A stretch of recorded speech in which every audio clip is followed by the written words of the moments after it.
Welcome to the Nutritional Revolution podcast. I'm your host, Kyla Chanel. I'm a performance nutritionist specializing in sex differences in sport. I work with athletes from all over the world through my online private practice and sports nutrition programs. We here at Nutritional Revolution are here to cut through the BS promoted in the media and give you the science, literally straight from the research articles, as well as share client success stories and experiences around nutrition and racing. Please keep in mind, this podcast is created strictly for educational purposes only and should never be used as a replacement for medical diagnosis and treatment. If you like what you hear today, we would love for you to subscribe and share.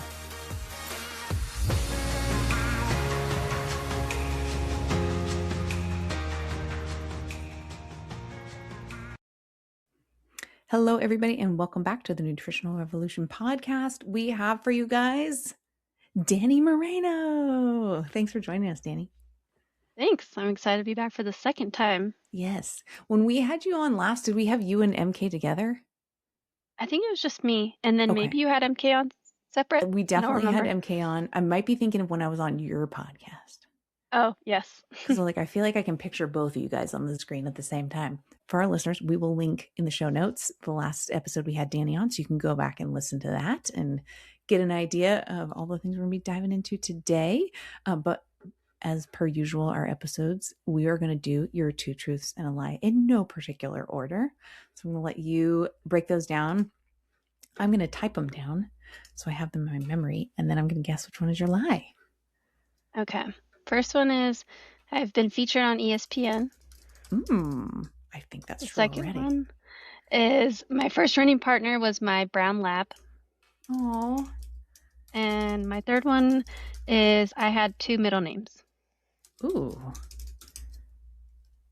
I'm trying to remember your initial intake form if you had two middle names. I don't think you did. At least I don't remember if you did. Or maybe you did and you changed it when you got married, maybe. Maybe. Okay. These are all good ones.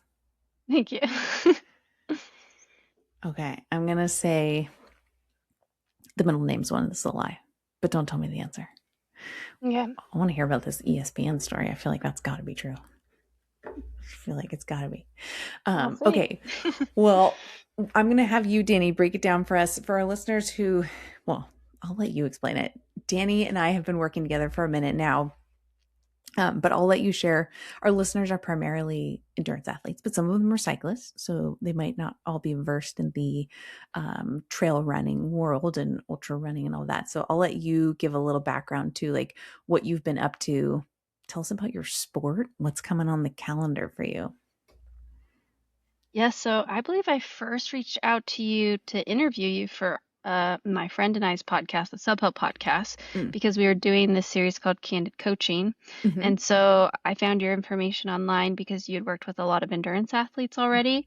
And between that time and later that year, I ended up having my first major injury. At that point, I had been running professionally as a trail runner, I think, for 7 years. Wow. And it was my first major injury. Fractured my cuboid and tore my peroneus longus. And I was just struggling to figure out what exactly I needed to do. And I'm pretty sure that's when I reached out to you, was that first injury and healing through it. It might have been a little bit before that. Mm-hmm. And then also identifying that I felt that there was more to optimize in my sport. Mm-hmm. And so then we worked together to get me ready for Broken Arrow 2025. Ended up third place, earning a spot on Team USA, and then 2.5 weeks later broke my toe. And then we were trying to manage that through my various decisions, and then ultimately ended up being pretty injured again, got surgery, and we worked through that process again together. And then I've been running again since February, just getting after it. So I think it's my 9th year of 8th year professional trail running. Wow. But been running my entire life and primarily focus on the 50K distance, but hoping to move up in the next year or so. All right. So athletes across the board, everyone deals with injuries at some point in their life, whether it's sport related or other crazy Yeah. accident related scenarios. Can you share with us how you, and I know we've talked about it in some of our check-ins, but maybe to like help others realize what's normal, or also how you can manage that feeling of, I'm a runner, I'm training for something, or I'm a professional athlete or cyclist, whatever you are, you have a goal in mind, you're training for something. And then all of a sudden, a broken pinky toe or a bike crash. Now you're sedentary or you're in a boot. How are you mentally navigating that at all? Like, what's going through your brain? Yeah, it's pretty tough, especially since I had two injuries back to back. I think the first one, since it was my first injury in a while and I could pretty much move throughout the injury, i.e., I was cleared by my doctor to swim or bike. Mm-hmm. That helped quite a bit, but it was still quite tough just feeling like I was getting left behind. How am I going to come back from this? And I was grateful to have like a very blip of a comeback in a way. Mm-hmm. But then the pinky toe, I made the best decisions I could in the moment, and that was tough because they ultimately didn't work out. Mm-hmm. And I think that was actually mentally more difficult because it wasn't so black and white. Yeah. And then it was just like gray for a really long time. And with that injury, I was fully out for 4 months. Mm-hmm. Um, and it was just really difficult. So I honestly think it's like leaning on your people, your team, and if you need like extra help, like talking to a professional, which luckily I have like a normal therapist, meaning like the rest of my life, and then I have a sports psychologist. Mm-hmm. And so working through with professionals through that time like helped me a lot too. Yeah, amazing. What I have this like vivid picture in my brain from, I think, one of your social media posts where your foot is like in a boot up on the scooter, you have your red light mask on and like your hands up in the air doing something. And I forget what your comment was on the post or something, but it was something along the lines of like trying to stay busy or something like that. What are some of the things that you did to try and like keep your mind busy? Yeah, I honestly tried to just stay as social as possible, Mm. and I think having the two injuries back to back, I was able to learn from the first one and like what helped my mental health, and Hmm. what I found helped my mental health because both were during the winter too, and I live in a very Yeah. snowy place, was just like being un embarrassed to ask for help. Hmm. And so the second round, as I like to call it, I really just texted friends like, "Hey, can you pick me up and like can we go do this thing?" Or like, Mm. "Anyone want to go do this? Can you give me a ride? Can someone help me with laundry?" Like just including people in what can be like come off as mundane activities, make Hmm. them a lot more fun. And yeah, so I did like trivia nights. I did a lot of crafts. I Mm. just did a lot of things I am now finding like, why don't I do these things? It's like when I'm training full time, I just don't have time. Right. Um, and so yeah, just tried to fill my time with other things. And I was blessed that it was also around the holiday season. So I Hmm. had a lot of time with family already kind of like defaulted Hmm. scheduled into my calendar as well. Nice. I love that. Trivia night. Were you also doing some like puzzling too? Did I see that? Puzzles, coloring. Yeah. Yeah. We did like felting with a couple of Cool. friends, movie nights. Yeah, just like a lot of fun stuff. Yes, keeping it busy.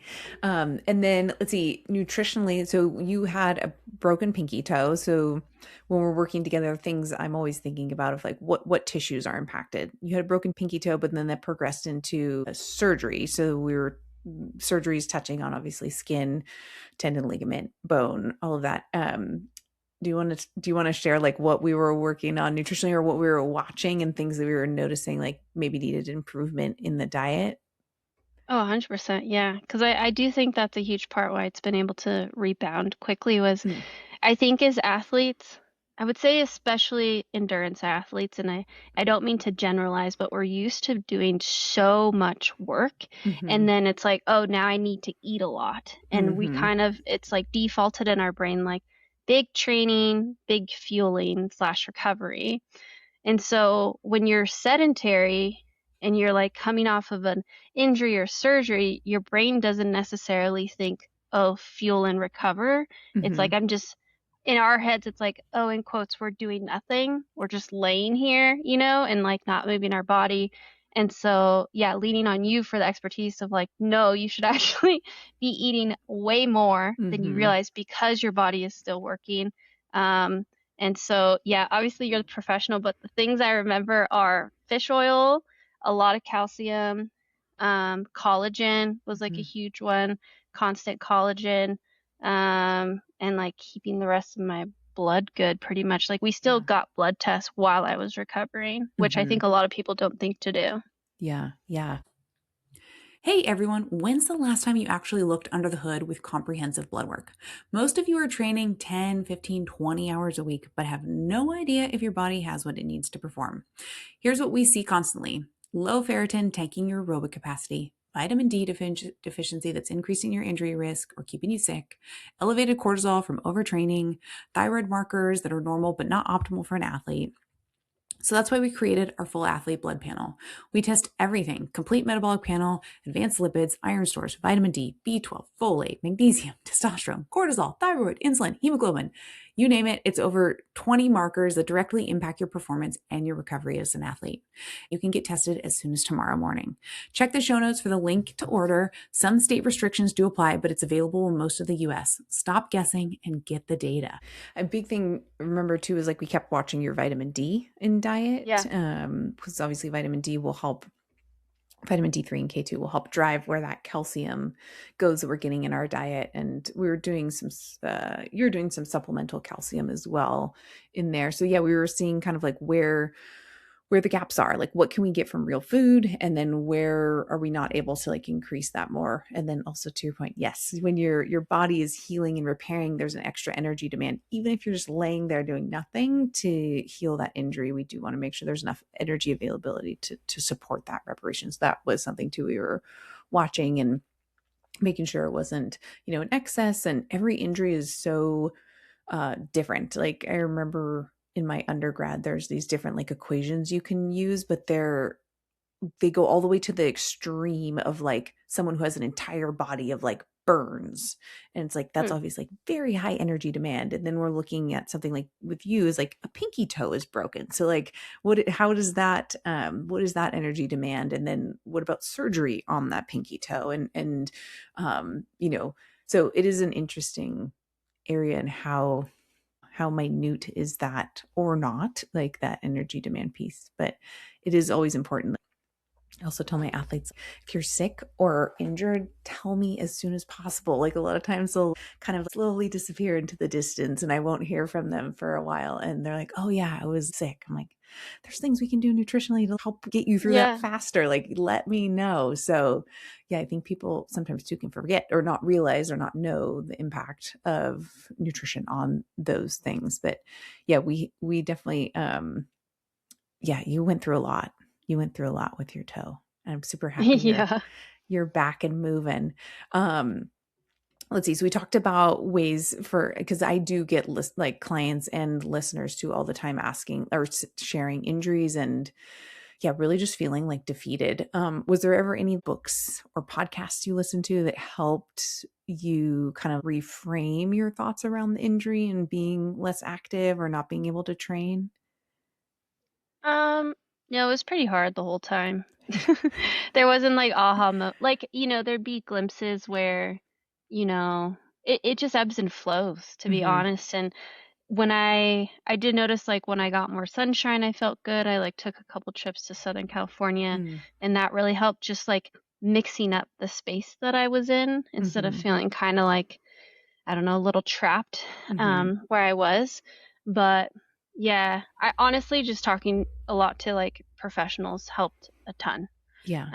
And normalizing it. Like I think it's easy to feel, oh, like sorry for yourself, which I think it is good to be gentle with yourself, but also you're not the first person to ever go through an injury in humankind. Right. And to normalize the sadder blue feelings, and being like that is part of the process, and like you'll come out of it. So yeah. And you you post on Substack. Mhm. Was that a form of like, were you doing that then? And was that a form of like journaling for you as well?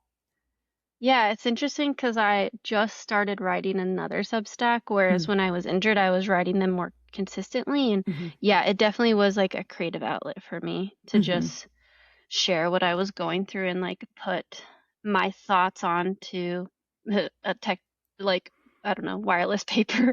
Yeah. But I also did it as a way to just remind myself, not like as a remember this traumatic thing that happened to you, but like Mm-hmm, as a point of like flexion in my life. Because now I can look back and be like, whoa, I can relate to that Danny, but she's mm-hmm, not the current Danny, and just mm-hmm. kind of like not like paying respects to her and being like, wow, Yeah. we've come so far and being gracious for that. So I think that's also why I did it in the moment too, is like, don't forget about this. Like, this is Right. part of your story now. Mm-hmm. Yeah. The comeback. The comeback. Yeah.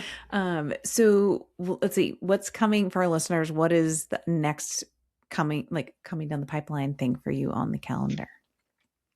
Yeah. So I'll be doing my first race, which is pretty crazy. On June 20th, Broken Arrow 46K. And it's crazy because last year I had maybe a month extra of run walking, I Mm. guess, in the big scheme of things. And I had raced already 2 times by this point. Oh, wow. Whereas this year I'm kind of just jumping into the deep end. Wow. Yes, diving straight in.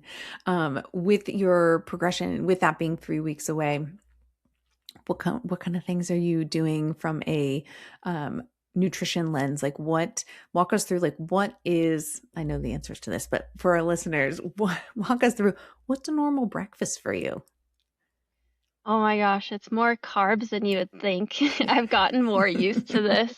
But I find my favorite combo is oatmeal, and then I slice up an apple, and Mm, then I'll add some like maple syrup to get to the carb count, and yum. then sometimes add a little bit of coconut milk or just regular milk. Hmm. I find that sits the best in my stomach. Yeah. But there's a lot of mornings where I'll have toast and Mhm. eggs and stuff like that. So you mentioned a lot of carbs. Was that something when we started working together? Was that kind of like, oh, this is a big change in my diet from how I was eating previously? Yes, definitely. I just like, I've always been so protein and fat heavy. Hmm. And even when I was recovering, like that was a lot easier for me to hit at times. Yeah. Like still it was a lot of protein, than the carbs. Like the Hmm. carbs just have always been a struggle for me. Yeah. Why do you think that is? Is it just like you don't crave those things? Is it, I feel like I'm already getting enough, or why do you think that is? I think I do crave protein and fat, but also I think it's easy to cook. You just like cook the Mm, protein and it's done. Whereas yeah. the carbs, there's more preparation typically. Yep. Yeah. Yeah. I have different like theories around that too. Like primally, I think too, our brains are more geared towards fats for sure over carbs. Just like they give us more calorie per gram, and our brain and primal body probably is like that's a good storage form of energy. Like let's put this in, and then I think it lights up our brain chemicals a little bit more fats, more so than carbs oftentimes. But yeah, running the And it tastes calculations. delicious. Yes, exactly. Running the calculations for athletes' carb needs, I think that is oftentimes the biggest, um, biggest like change either new clients or athletes that I'm working with notice. I get people asking me like, "Are you sure you did the calculations right?" Like, yeah, these are the numbers, believe it or not. Yeah, so people are really surprised by that, and certainly when we do things like carb loading too, I think that surprises a lot of people. The carb loading targets too, based off the literature, those can be hard for people.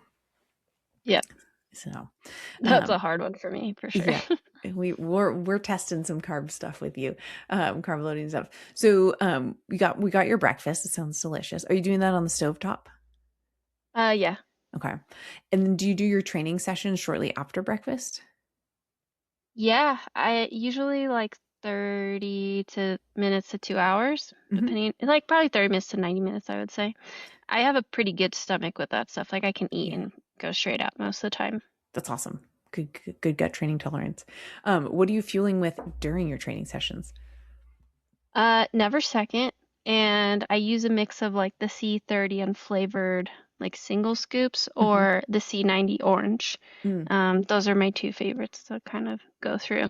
It's weird because I'd always been a gel girl Mm. until this last training cycle. It's just so much easier to just throw the drink mixes in. Yeah. Yeah. And then you're kind of making sure you also get your fluids in too. Yeah. So that's good. How do you, when you're training, how are you transporting your nutrition or hydration? Vest with some flask. Yeah. Just one, two, a third one in the back, and then I'll sometimes take a belt. Hmm. Um, but yeah, that's pretty much how I do it. How much fluid can you fit in your belt? Just one big flask. Okay. And then, yeah, like I had a long run this last weekend where I still needed more. I took 5 flasks with me. Mm. Um, but I threw one like in my quiver because I'm Hmm. not running with poles right now. Yeah. And that helped as well. Yeah. That's smart. And then the bottles you have, when you said third bottle on your back, that's not a bladder. That's a bottle that you pull from the back. Yeah. Exactly. Yeah. Okay. Do they have any vests where there's a bladder and bottles? I bet you there is. I don't Yeah. use one, but I Hmm. bet there is nowadays. Yeah. Yeah. Everybody needs all the fluids.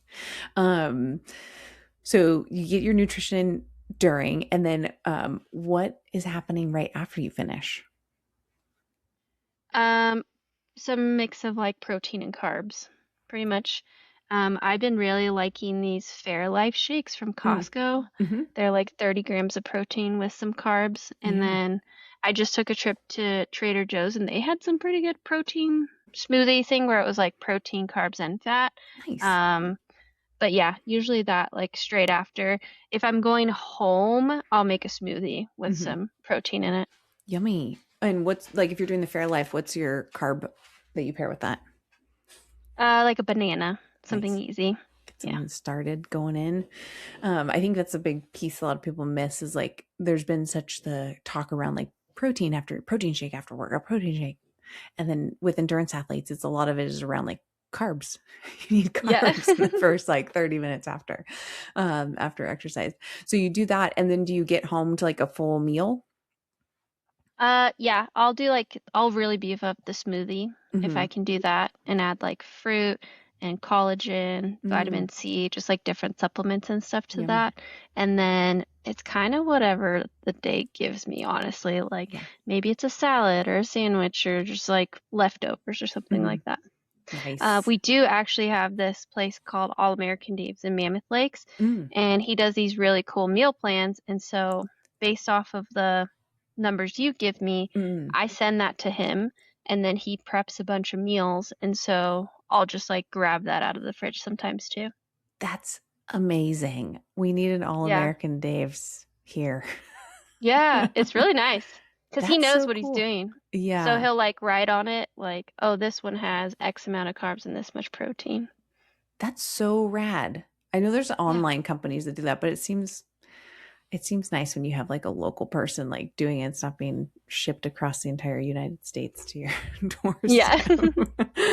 That's awesome. So what kind of things is he putting in there? Like what carbs, color, proteins, like what are you getting access to with that? A lot of sweet potato. Mm-hmm. Zucchini, chicken, ground beef, Mm, onions, sometimes honeys and maple syrup to like help the carb count, nice. different grains. Yeah, he That's mixes it up. good. Yeah, that's good. It gets lots of variety. That's good for the gut microbiome. Um, so let's see. So we kind of walked through that. Those will be dinners, lunches, stuff like that. Are you doing any snacks throughout the rest of the day or any other training sessions happening after the morning run? Yeah, if I go out on another training session, I'll just do more never second, like Mm-hmm. during the training session. Sometimes I'll take like dried mango or gummies just to Mm-hmm. kind of like mix it up.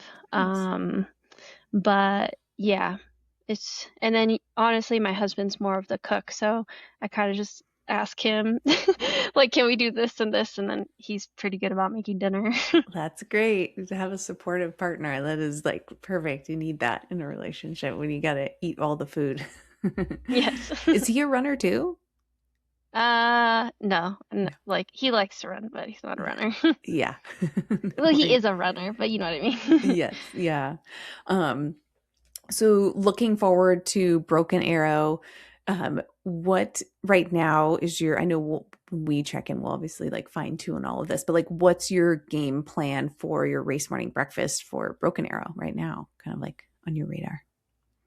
I'll probably do the oatmeal with apple just Yeah. because it's like something I've been doing regularly, and Mm-hmm. it's nice that I can drive to the race so I can just Mm-hmm. bring like my own breakfast stuff, That is and the great. oats and stuff I'm used to. So yeah, I'll probably just do that. Nice. And then same like fueling plan right now you're thinking during the Never Second and in the bottles, like with the mix and the gels. Yeah, I mean, I hope that's what I've been using in practice, so I Yeah. hope it does the same thing. Yes. Well, it's, yeah, I think too, that's like also a mistake sometimes people make, right? Is like they'll try and consume more than they ever have on race day and they've never tested that amount in a training session, or it's new products they've never used that they were just trying to like add up to get more carbs. And so, yeah, testing in practice. I hope that goes without saying, but testing and practice what you want to use on race day. Nothing new on race day is really important. And then with that, that event for you is not necessarily at too much altitude, right? Because you live at altitude. Yes, it's roughly the same. So yeah, Okay, not too much. nice. That'll be, yeah, good. It's always nice to like have that exposure already naturally at altitude. That transition is makes a big difference. Supplementally, are you taking anything right now, whether it's like baseline vitamins, minerals? Are you doing anything like ergogenic supplement wise that you would be using on race day or in preparation for race day that you want to share with the listeners? Yes. So iron. Mhm. I've just got a thorn vitamin C, Mm. just because people around me have been getting sick, and Oh, yeah. in addition to some probiotics, I just want to make sure my immune system has been good. It seems Hmm. like it's been really good, so just got to keep that going. Hmm. Collagen, calcium, and fish oil. Mm. Nice. All Yeah. right. Got the stack going. And then how do you time those things? Do you take them all at the same time of day or you break them up? I break them up. I do Hmm. like my oh, and I take vitamin D as well. Hmm. I do I consider it like my bone health mix in the Hmm. morning when I'm eating breakfast. And so I'll do like the vitamin D, fish oil, calcium, and collagen. And then if I remember, I do my collagen and vitamin C after I work out or Mm. do strength training. And then in the PM, wait, yeah, the iron I kind of honestly do at different times of the day. Sometimes I do it right after a workout, Mm. or I'll do it like as soon as I wake up. Hmm. Yeah, Yeah. so it's kind of hard to say exactly how the stack goes. Yeah. Yeah. It's when you remember. That's the big Yeah. thing too, right? Is like setting stuff up in a way that you make sure you take it and then you can Yeah. perfect timing of it. I do Yeah. have those pill boxes, so I lay that out for the week. Yes, those are helpful. Certainly helpful. Do you do your iron every day or are you an every other day doser? Every other day, You sometimes do. every third day, because Yeah. my last couple blood tests have shown it's a little high. Mm-hmm. Yeah. Yeah, the iron is the pill case I think is so helpful if you're doing the every other day or every like third day iron dosing because I tried that and without a pill case and like I just with the way a 7 day week and then doing every day it's just I forget and it's then you just don't take it. So that is helpful. Okay, so we know what's coming down the pipeline for you. Anything else after Broken Arrow on the calendar right now that you're thinking about? I don't know. I gotta see how Broken Arrow goes. Yeah. It's like I don't know what kind of shape I'm in. Like, Hmm. I think I know sometimes, and then other days I'm like, that's wrong. I don't know. And so I just want to see how it goes, especially it being my first race back. Hmm. Um, I'm kind of a little bit like closed on it. I Yeah. forget what that's called. I got my blinders on, but yeah, I mean, there's a couple of 50K. Speed Goat 50K is in Utah in July. Mm-hmm. Um, there's 50K on the East Coast in August. Hmm. And then there is CCC Hmm. in Chamonix, which I really want to finish that course because I didn't Mm-hmm. finish it last year because I dropped out. But Mm. then they just released the new OCC course and it made it longer, and so that's kind of intriguing to me. Oh. Um, and so I would have to make that decision probably very soon after Broken Arrow. Mm-hmm. So we're just gonna see how Broken Arrow goes, and then it'll be some combo of those races. Yeah. And then we can cut this part out too if you want. But remind me, what was the with OCC? What and your like racing history? Wasn't there something where you had to like race a certain race within a time window, or they changed something so you could? Is that still the case, or is Broken Arrow the race that you'd have to race to? Yeah, that's actually a really good point, Kyla. Good memory. Because I got into CCC via the lottery. So I don't even know if Oh, I could drop down to OCC, actually. oh, I might okay, just only have a spot in CCC. I'd have to ask UTMB. okay, But yeah, because last year I ran the race and didn't finish, and because mm, I got an injury, I didn't have the time to requalify for. So then I put right. all the stones in and kind of went for it, and luckily I got picked. Nice. Oh my goodness. Yeah, that whole system is like, I mean, I know a lot of systems are like that these days, but it's got to be stressful. Stressful. Yeah, yeah. Yeah. Goodness. Well, we will make sure you get very well recovered, obviously, after Broken Arrow. And then depending on where your mind's at, you can choose, what you want to do after or not. We'll keep your body in tip top shape. Okay. Anything that you have been outside of obviously the bone injury, but anything you've been struggling with nutritionally that you feel like you've overcome in the last year, 6 months? Um, I would say probably just eating more carbs in general. I mean, you and I are doing some planned gut training, and Hmm. I was humbled this last weekend, Right. making a pretty big jump because of how my training schedule landed. Hmm. And so that's been pretty fun. I actually hadn't even tried to eat that much before. Yeah. I think it was like 120 grams of carbs an hour. Yeah. And so, yeah, I think just continuing to work, I'm looking forward to continue work on that because I think Hmm. that'll help me even more for like Yeah. these races that I'm doing. Yeah. Yeah. And certainly like, I mean, again, you live and train at altitude, but racing at altitude too is more, you're just, yeah, the heart rate's pumping a little higher. You're a little bit more glycolytic. You're burning through those carbohydrates a little bit faster. So making sure we can get you up to a good tolerance level. So I mean, your gut's pretty darn strong, but want it to feel easy and fuel you and support you for that effort at Broken Arrow as well. With the carbs, just in general, trying to hit all those. I mean, you mentioned like easier to prep, and you said sweet potatoes and oatmeal. Is there any other go-to carbs that you've found easy to like help you hit your carb goal? Are you doing like liquid forms of carbs or anything like that to Yeah, help? juices, but also cereal. I can Mm-hmm. chow cereal, and I found that's been a lot easiest, just like buying some kashi Mm-hmm. cereal from the store. And if I'm low on carbs, like as I'm nearing bed, I'll just like pour myself a bowl of cereal. Yes. Kashi, that's a good one. I'll have to check that one. I will lean on if you have access to it. It's called Nature's Path cereal, and they have two versions. One is Mesa Sunrise, and then Hmm, the other one is called I think it's called honeyed cornflakes, and they're both okay. like really high carb. The Mesa Sunrise one has a little bit more fiber in it. If you're wanting more of like a hearty, like not worried about the fiber, and then the honeyed cornflakes is like straight up like no fat, no protein, just carb, no Nice. fiber, like You're like, this is easy. pure sugar. Yeah, easy to put down. And they actually, I think they don't add any sugar. They add Oh, honey. So that's oh, technically a okay. sugar. But Yeah. yeah, it's a little bit like air quotes like cleaner, I guess. But those are good ones too. Like any rice or corn flake based cereal too is like usually pretty carb dominant and low fiber, low fat, protein, etc. for people. But the juices are a good one too. What's your go-to juice? In this moment, orange juice. Yeah, I've been nice. just like drinking so much orange juice. Yeah. That's good. Well, the vitamin C too, like you're saying, like if people around you are getting sick, Yeah. that's always, yeah, want to avoid that certainly as we get close like this. Is it like sinus stuff going on or that you're I sick? think Yeah. so. It's confusing. It's like it's either allergies or Mm-hmm. sickness. So, and also it's hard because people don't know. They're like, I think it's allergies. And then they'll text you and be like, no, actually, I'm very sick. And I'm like, oh no. Yeah. And yeah, it's hard to tell right now. Yeah. But You have yeah. to be careful for sure. Um, I forget if I shared this with you already in one of our check-in sessions, but one of the things I learned at that last conference with the immune system functioning was did I tell you about the zinc lozenge thing? Yeah, Yeah. that If thing's cool.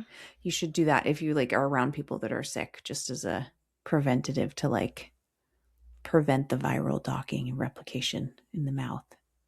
Yeah. No, I love that. Yeah, so basically you take a zinc lozenge, how do you say that? Lozenge? Lozenge? Lozenge. And you swirl around in your mouth because the zinc coating the mouth is actually what's going to help you, not Right. yeah. Yeah. So the zinc pills aren't doing the same thing. At least what they saw in the study. So yeah, it's in your, well, if it gets in your mouth, that's like would help with that. Okay. And then what else do we want to talk about and share? I did not do any notes for this. I was going to freeball it because we check in all the time. And so I know what we've talked about at check-ins, but any other stories, things you want to share? Nutritionally, Um, hydration, supplement, recovery. yeah, I guess just like beta alanine. Oh yeah. And you do that. Yeah. Do you do that every day? Yes, I do that Nice. every day. Yeah. Yeah. Do you It's feel, definitely like I yeah, feel like it helps. yeah, I don't know, I tell myself it helps. I yeah. mean, for people that don't know, it's like another way to get the benefits of bicarb Hmm. without doing bicarb. Hmm. Yeah. Yeah. When you take it daily, are you taking it before a training session too? I take, yeah, like two in the morning, two in the Hmm. evening. Nice. Yeah. Did you get the paresthesia, the tingling when you started taking I it? yeah, I still kind of get it Mm. actually. Yeah. Subsided a little bit? Yeah, it basically feels like pins and needles and you're just like super tingly. Yeah. I notice it like when I react to something really quickly. Like I don't notice it like when I'm just walking around, but like if I'm riding my bike or I like quickly move to like dodge a rock or something, I just like feel it like jolt through my body. It's all the tingles like whoosh through, and then they kind of like fade out when I use beta alanine. It's an interesting tool, but legal in sport, folks, as long as you get a NSF certified safer sport product version, right? So Yeah. you can use that. And then let's see, supplements. That was what I was going to ask you. Recovery wise from training, what are your go-to, like, it doesn't have to be nutritionally, but like recovery tools to help your body recover? Are you, hopping in the sauna? You doing mobility? You doing the compression boots? Like, have you found anything that's like pretty noticeable? Like, I know this helps my legs feel more fresh. I feel more recovered. If I do X, like, what would that be? Well, I just had an ankle sprain 3 weeks ago, or 3.5 weeks ago at this point. And one of the things that I used, which I also used for my toe break, was a PMF ring. Mm, And I just think that's a game changer. mm-hmm, Like, I just put that on my ankle 2 to 3 hours during the day during that ankle sprain. And I really think it like made a difference. mm, Also in my toe, like that was the biggest improvement I had between x-rays was when I finally got the PMF ring. mm. So I really like that thing a lot. For listeners that don't know, what is a PMF ring? It's a pulse electromagnetic field Mm, ring. And essentially it's like there's ultrasound waves, there was red light waves, and then there's electromagnetic waves, and they all hit different parts of your cellular mm, system. mm-hmm, Um, and so the electromagnetic pulses send to your cells. It's kind of like giving them like a little jolt of electricity to like hmm, go to yeah, work, like wake up, go to work. hmm, Um, that's a very simplified uh, explanation. People yeah, can look it up on their own and kind of like learn about it. But cool. yeah, it's been found to be extremely helpful in bone healing. Mm. Yeah. And is it like a wrap or is it electrodes that like, It's a circle, and you stick whatever you want in the middle of the circle. oh, And the whoa, circle is, I mean, it could go around your head, like it's that whoa, big. yeah, Um, and you set it to different frequencies mm-hmm, based on what you want it to target, whether mm, you want it to target bone, tendons, ligaments. Oh, Um, interesting. and yeah, you just sit there and you could kind of feel it. It's like very buzzy. There's like these Whoa. PMF mats that are very popular right now, like Mm-hmm. by higher dose and stuff like that. And Mm-hmm. those are at pretty low frequencies, like 0 to 10. Hmm. I forget if it's megahertz, MHz. Hmm. Um, but the PMF ring could go up all the way to 99, and you could Whoa. feel it. Like when it's lower, it's like a very slow, like humming. Yeah. Whereas if you like set it up to like 50, 70, or 99, like Mm-hmm. you can feel the vibration a little bit more. If you like Wow. sit there for a bit, if you're constantly moving, you won't feel it as much. Mm-hmm. That's interesting. I have Yeah. not even, I feel like you told me about the red light thing. I don't remember us talking about the PMF ring thing. I have never Yeah. heard of that, I don't think. I gotta look that up. Yeah. I I won't. I've heard it started with racehorses. I don't know if that's actually Oh, true to like heal them between races quite fast. But I would need to cool. fact check on that. Yeah. Yeah, I'm gonna have to look that thing up. Is that Yeah. the brand? Is it called PMF ring or? The one that I got called an Omni PMF ring, Okay. OMNI, and it's a white ring. Huh. Um, and yeah, I think I that kind of might be swear the by it coolest now. nugget of the whole Yeah. episode. That's awesome. I will be checking that out. We'll find it and we'll link it in the show notes too for the listeners. Cool. So, okay. So anything you want to promote and share, like from what's coming up on your pod, or are you commentating anything at TrailCon or that weekend, like Western States, or anything else going on that's coming up? Yeah, the SubHub podcast will have a booth at TrailCon that Nice. we'll share with the Wild Strides Paper Co. And then we are also doing two live podcasts, one on Tuesday and Nice. one on Wednesday. And so if people listen to our most recent episode or they go to our Substack, they'll see like the whole shebang. And then MK and I, my co-hosts, are also doing trail gating for Broken Arrow between the two of us with Free Trail. Cool. All right. And for our listeners, TrailCon is happening. Is it the 22nd through the 24th of June? I think so. That sounds right. Yeah. It's right in Yeah, between yeah. Broken Arrow and 22nd to 24th, yeah.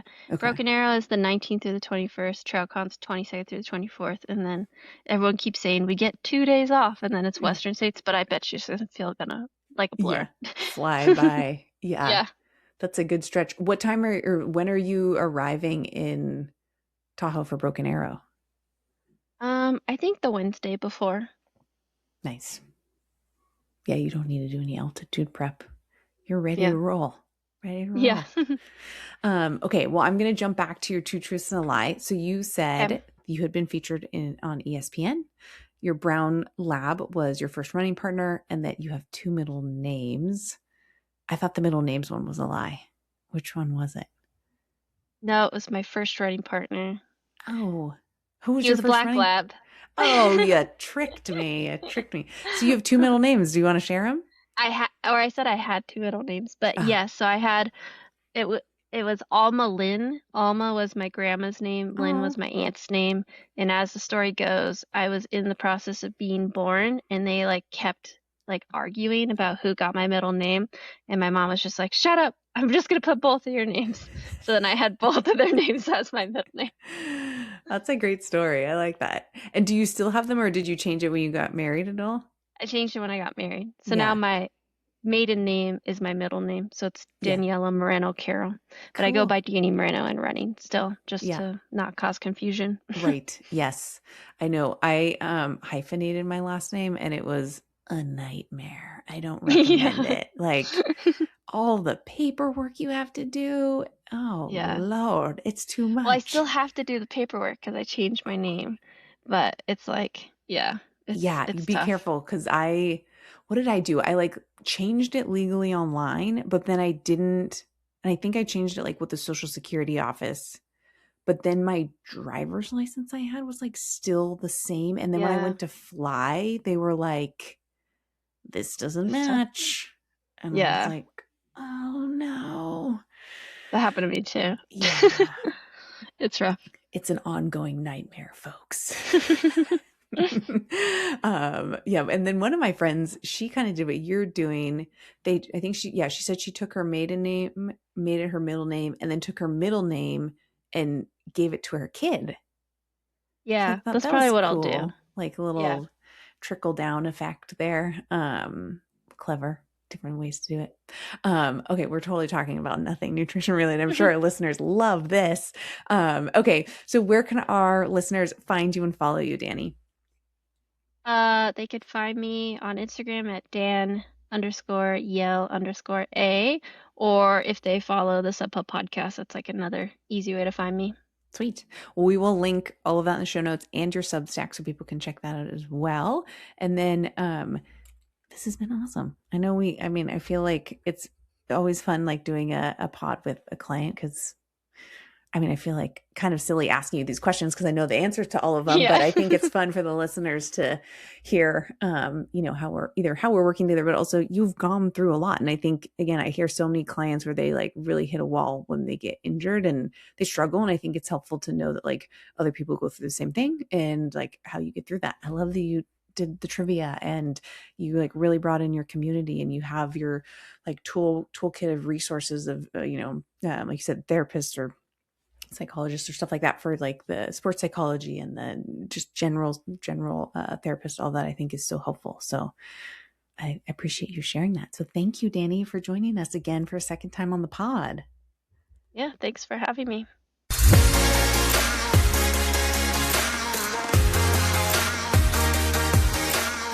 To stay up to date with the Nutritional Revolution recent activities, follow Nutritional Revolution on Instagram and Facebook, and sign up to receive the Nutritional Revolution newsletters on the Nutritional Revolution website. If you guys enjoyed today's content, please hit subscribe below to stay up to date on the latest Nutritional Revolution posts. Have a healthy day.